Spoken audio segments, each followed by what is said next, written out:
Selamat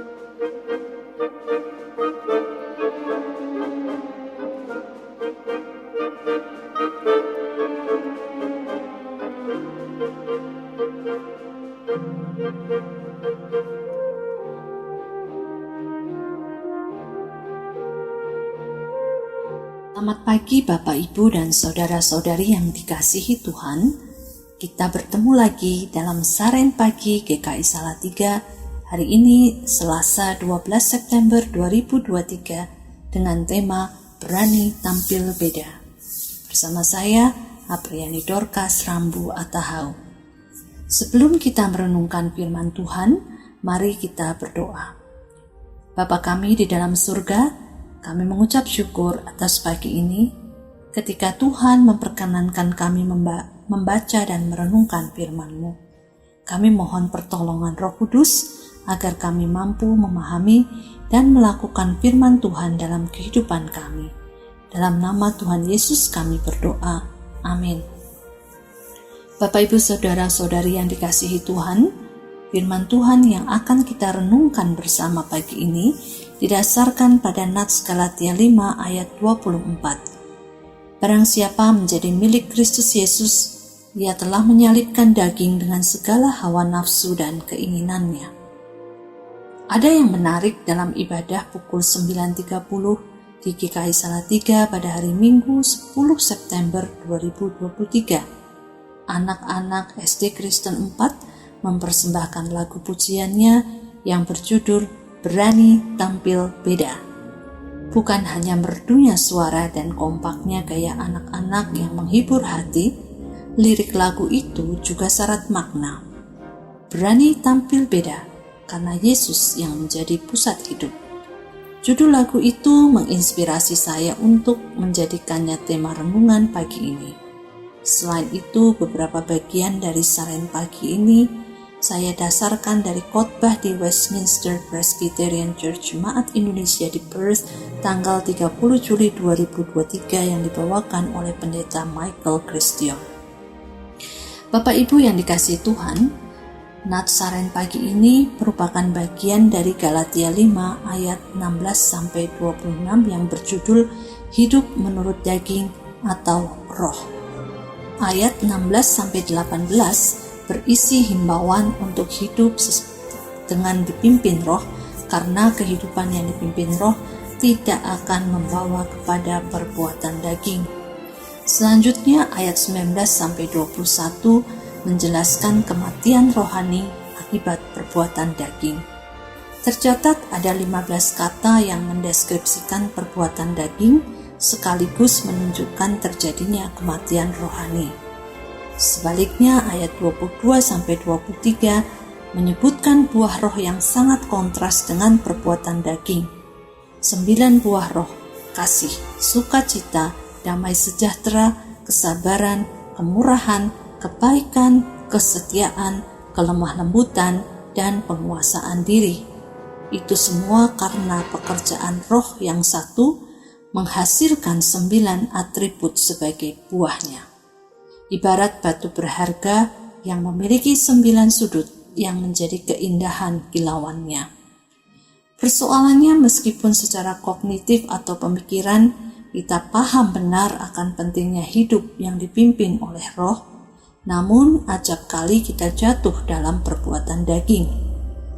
Menurut Thomas Chalmers dalam bukunya The Expulsive Power of a New Affection, kecenderungan kita untuk jatuh dalam perbuatan daging karena melekatnya hati kita kepada suatu objek atau suatu perbuatan daging yang tidak bisa dikalahkan hanya dengan tindakan sederhana.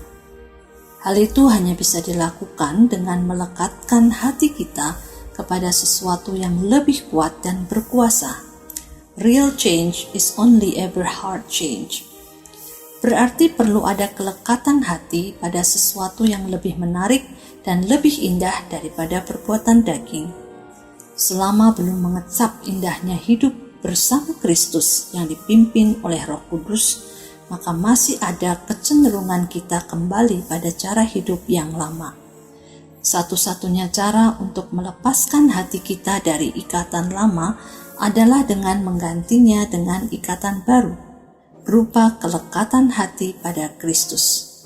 Itulah esensi dari nas kita pagi ini, menemukan kenikmatan yang lebih tinggi nilainya daripada kenikmatan daging, oleh karena pimpinan roh, sehingga barang siapa yang menjadi milik Kristus Yesus, ia telah menyalibkan daging dengan segala hawa nafsu dan keinginannya. Kuncinya adalah membawa semua kedagingan kita kepada salib Kristus. Sebagaimana dinyatakan dalam Yohanes 16 ayat 14-15, Roh akan memberitakan kepadamu apa yang diterimanya daripadaku. Artinya, semua karunia dan pekerjaan Roh Kudus dimaksudkan untuk mengarahkan perhatian kita kepada kasih Kristus dan karya salibnya. Karena di salib itu, yang kudus rela kehilangan kekudusannya, supaya kita yang sangat tidak kudus menjadi kudus. Yang berharga rela membayar harga, supaya kita yang tidak berharga menjadi sangat berharga. Yang kekal rela mati, supaya kita yang semestinya dihukum mati menerima kehidupan kekal. Di salib itulah Yesus dalam ketaatan yang penuh kepada Bapa rela mati demi dosa kita. Yesus menjalani penyalibannya dengan landasan buah roh. Semua itu dilakukannya karena kasih yang sejati. Kasih yang oleh Timothy Keller didefinisikan sebagai melayani demi kebaikan dan nilai intrinsiknya, bukan karena apa yang diperoleh dari manusia. Bukan kasih palsu yang egois, yang mengasihi seseorang tetapi dengan agenda tersembunyi untuk menguntungkan diri sendiri, ataupun bukan mengasihi tidak yang pada pribadi orang itu, tetapi pada bagaimana cinta orang itu akan membawa dampak kepada perasaan hebat tentang diri kita sendiri. Kasih Allah dan cinta akan dunia adalah dua hal yang bukan hanya saling bertentangan, tetapi bermusuhan dan tidak bisa diperdamaikan, sehingga tidak bisa ada di tempat yang sama. Inilah hidup yang berani tampil beda. Ketika banyak orang di sekitar kita melekatkan hati kepada perbuatan daging, kita berani mengambil keputusan untuk melekatkan hati kepada Kristus.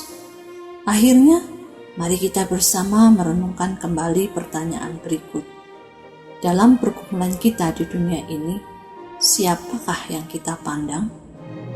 Apakah kita masih berusaha mengalahkan daging dengan kekuatan sendiri, atau memandang kepada Kristus? Kiranya Roh Kudus memimpin kita untuk melekatkan hati kita kepada Kristus, sehingga kita mampu menyalibkan perbuatan daging dengan segala hawa nafsu dan keinginannya. Sebelum kita mengakhiri saran pagi ini, mari kita berdoa. Ya Tuhan, terima kasih atas firman-Mu. Kami bersyukur atas pengampunan dosa yang Tuhan berikan melalui kayu salib. Kiranya Tuhan sendiri yang menyertai kami di dalam melekatkan hati kami kepada Kristus melalui kuasa Roh Kudus. Di dalam nama Tuhan Yesus kami berdoa. Amin.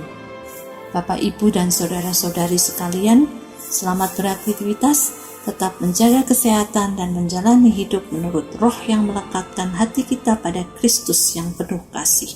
Tuhan memberkati.